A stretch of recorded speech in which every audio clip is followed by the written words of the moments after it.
Hey, friends and family, greetings and blessings to each and every one of you in the mighty name of our Lord Jesus. It's Bulen Sele, the mind surgeon, always excited and truly delighted to be a part of your life and legacy through Mind Gymnasium. I want to take a moment to celebrate and congratulate each and every one of you who are joining us today. Congratulations. Your presence is a blessing, and I absolutely appreciate it. We are an emerging and growing kingdom family, diving into some regular kingdom mind workouts. These conversations serve as powerful reminders that we are citizens of a heavenly kingdom with the incredible opportunity and privilege of experiencing heaven here on earth through the Word. So, I'm inviting you to do something right now. Go ahead and subscribe to the channel if you haven't already. Subscribe and hit that bell for notifications so that YouTube can let you know whenever we're broadcasting or whenever we upload some new content. And don't just stop there. Like this post. I'm not just talking about just liking it in your heart or in your mind. I'm talking about hitting that like button. Smash that like button. Give us a thumbs up because every like helps us grow and reach more people. And while you're at it, share this message. Grab the link or click the share button. Send it to your family, your friends, your neighbors, and anyone in your networks who could benefit from these life-changing mind workouts with the mind surgeon, Bulin Sele. And if we were live and in person right now, I'd love to see how you are reacting to these revelations, these nuggets of wisdom, and these gems we're unpacking together. So drop some fire emojis, heart emojis, or hand clapping emojis in the comment section. If something I say really resonates with you, if you have a light bulb moment or something profound clicks for you, share it in the comments. I'd love to hear how these lessons are blessing your life. Just a quick heads up. If you hear some barking in the background, don't worry. That's actually a natural sound effect we've added to enhance your listening experience. So relax and enjoy. Those barks are just part of the vibe. Now for today's workout, which is simply titled Nothing Changes Unless You Do. And trust me, there's a lot of power in that phrase. But before we dive in, I want to be crystal clear about something. I know that some of you might be thinking about the recent changes in government in my country, that is, at the time of this recording. You might be trying to read between the lines, looking for political commentary or trying to figure out which side I'm on. But let me stop you right there, if that is you. If you are listening to this podcast looking to figure out whether I'm for the ruling party or the opposition, if that's where your mind is, then I have to tell you, you're going to miss the point. This is not about who is in power. It's about the power in you. I'm going to say that again because it's that important. This is not about who's in power. It's about the power within you.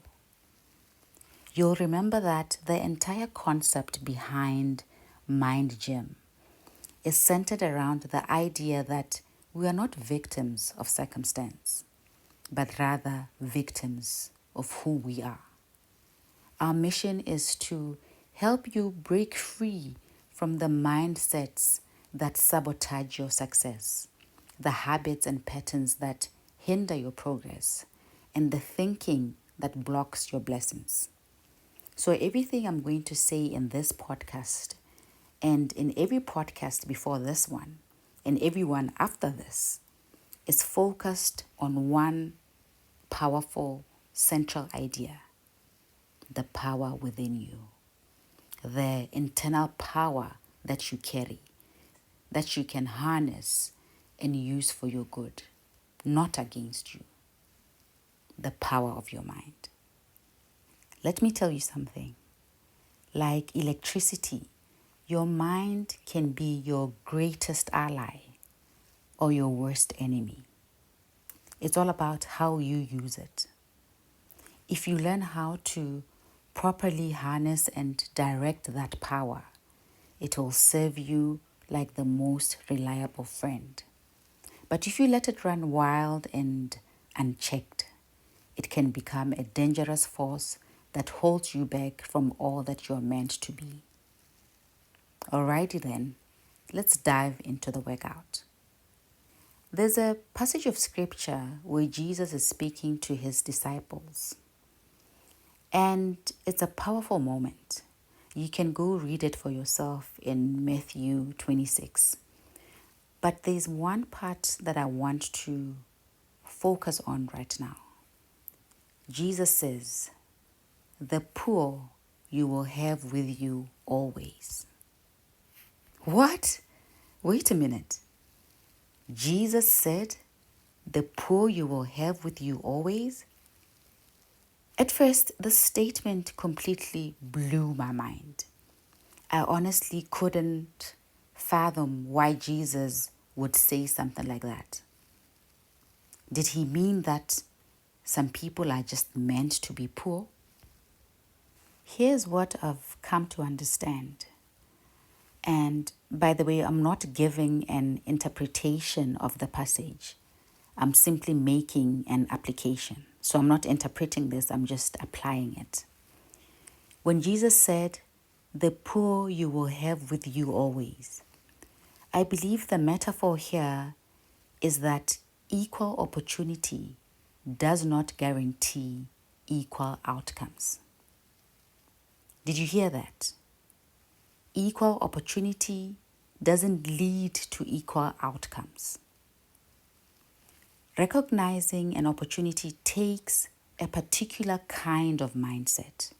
It takes an awareness of who you are, your self-worth, your abilities, your belief in your own potential. But here's the thing. Not everyone is willing to change their way of thinking. So like Jesus said, "The poor you will have with you always." What does that mean? It means that you and I can be given the same opportunity, whether it's education, tools, or techniques.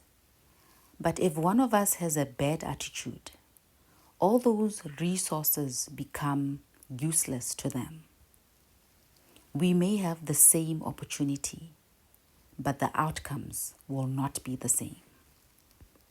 Your attitude, mentality, personal philosophy, and your belief systems will have the greatest impact on the outcomes of your life. That's why nothing changes unless you change, because your behavior is ultimately governed by your beliefs. Let's break this down a bit more. Think about relationships. You might bounce from one relationship to another, and after each one, you could conclude that all men or all women are the same.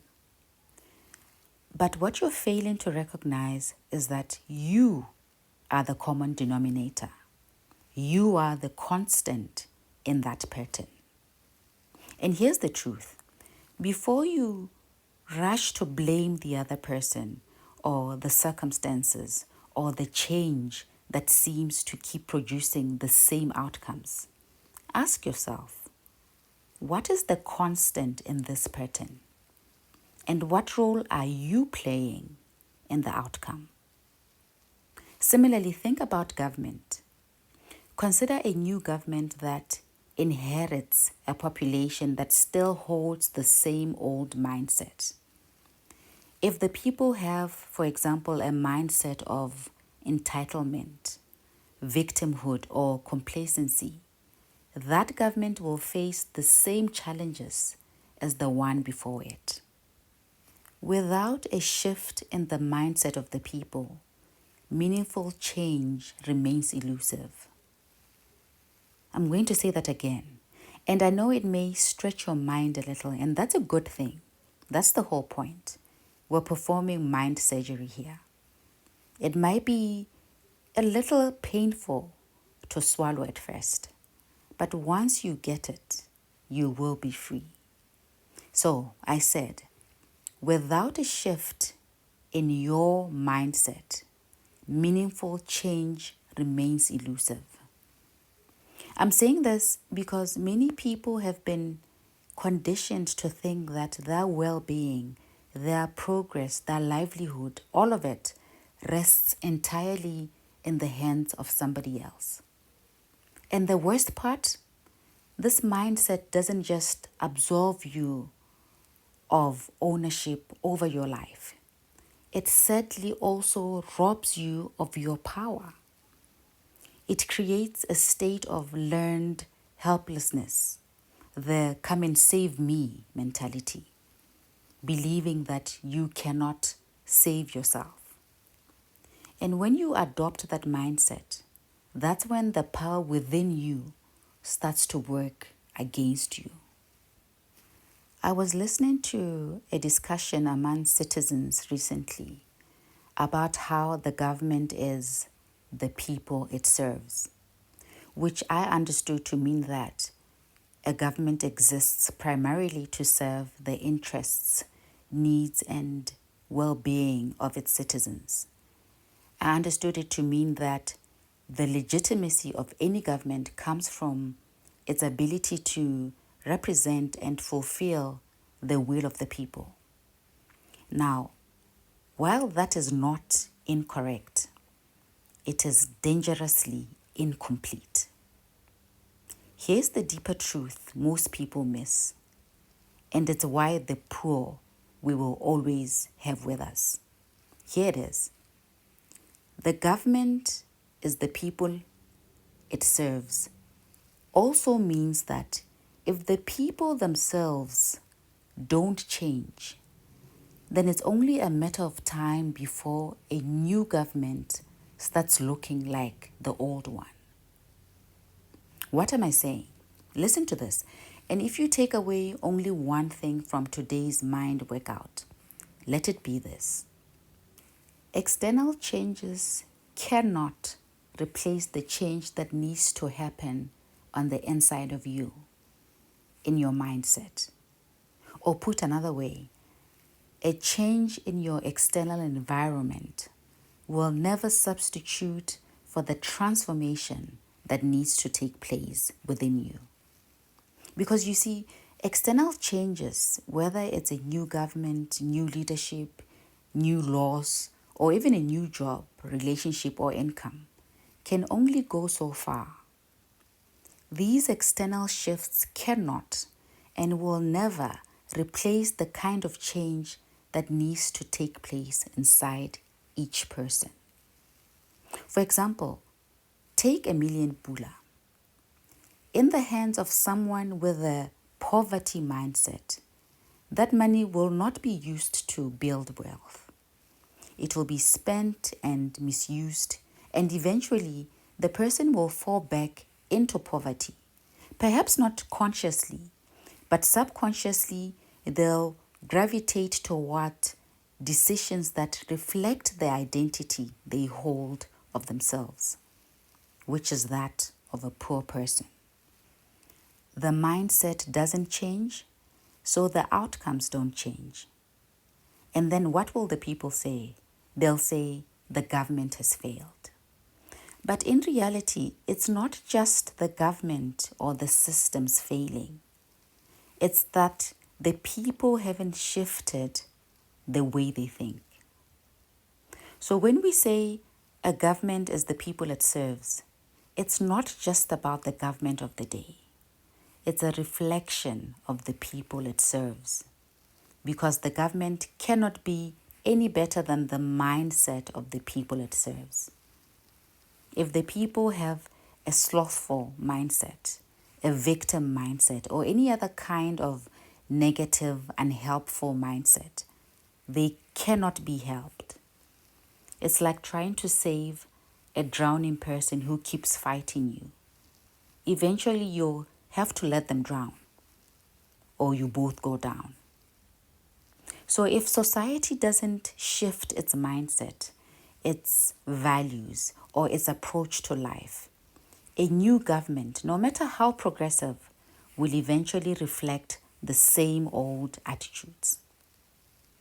Without internal transformation of the citizens, how we think, and ultimately how we behave, nothing will change.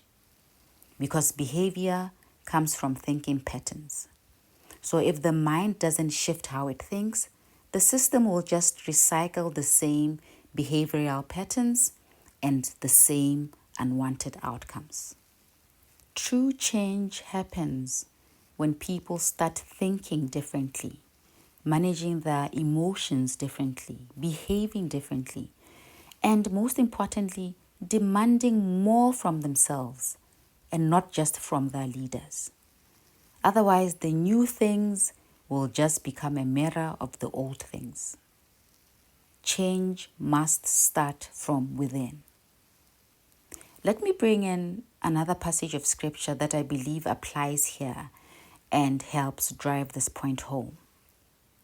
Many of you are familiar with the story of Moses leading the Israelites out of slavery in Egypt. God didn't just take them out of slavery to leave them in the wilderness. No, God takes you out to bring you in. But an important thing we learn from the story is that even though Moses led everyone out of slavery, he couldn't bring everyone into the promised land. Even though everyone had the same opportunity, not everyone had the same outcome. In fact, very few benefited from the opportunity because very few made it into the promised land. Yet everyone had the same opportunity. And that is why the poor you will have with you always. Because equal opportunity does not lead to equal outcomes. Opportunity does not guarantee success. It is what you do with the opportunity that matters. Now, if you are investing your time and attention in these mind workouts, the idea is for you to develop mental muscles. Just like we don't expect people who don't work out physically to be physically fit, we do expect the ones who put in the work to have physical strength. In the same way, doing mental workouts should help you develop the mental strength needed to avoid falling into the same patterns as the people who will always be poor. To not be one of the poor is to understand that the reason Moses couldn't bring the Israelites into the promised land was because their mindsets wouldn't change. Listen to this. The mindset that gets you out of Egypt is not the same one that will take you into Canaan. Similarly, the mindset that helps you escape your past challenges won't necessarily lead you to new opportunities. The old mindset won't get you into the new land. You need a new mindset to step into the future God has for you. You need a transformation of your internal world in order to fully take advantage of the external opportunities. To enter your promised land, you must adopt an internal locus of control. This means understanding that nothing changes until you change. Without this fundamental shift in your mindset, external changes will never have the positive impact you desire in your life. Getting out of Egypt doesn't automatically take you into Canaan. It's one thing to leave a place of bondage, but it's an entirely different thing to step into the promise of freedom and prosperity. Let's take a quick example to illustrate what I mean.